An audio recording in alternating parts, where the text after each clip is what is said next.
Pushpa 2 cinema premiere show సందర్భంగా గతేడాది December 4న సంధ్య theatre దగ్గర జరిగిన తొక్కిసలాట ఘటనలో రేవతి అనే మహిళ మృతి చెందింది. ఆమె కుమారుడు శ్రీతేజ్ తీవ్రంగా గాయపడ్డాడు. దీంతో సికింద్రాబాద్ కిమ్స్ ఆసుపత్రిలో చికిత్స పొందారు. సుమారు 4 నెలల పాటు ఈ ఆసుపత్రిలోనే ప్రత్యేక వైద్యుల పర్యవేక్షణలో చికిత్స అందించారు.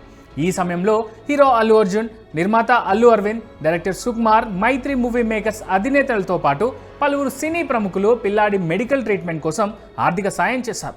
శ్రీతేజ్ ఆరోగ్య పరిస్థితి కాస్త మెరుగుపడుతుండటంతో ఏడాది ఏప్రిల్లో పిల్లాడిని ఆసుపత్రి నుండి డిశ్చార్జ్ చేశారు.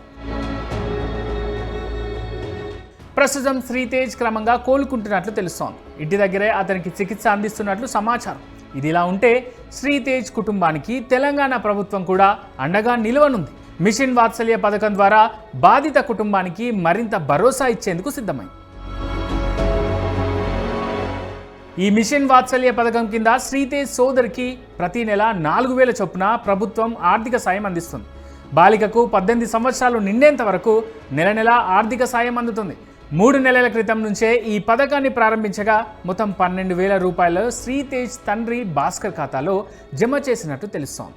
ఇకపై కూడా నెల నెల 4,000 ఆర్థిక సాయం తండ్రి ఖాతాలో జమ కానున్నాయి.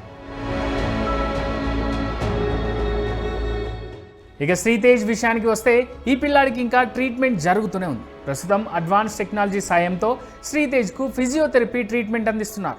గతంతో పోలిస్తే పిల్లాడి పరిస్థితి మెరుగుపడినా పూర్తిగా కోలుకునేందుకు చాలా రోజులు పడుతుందని డాక్టర్లు చెబుతున్నారు.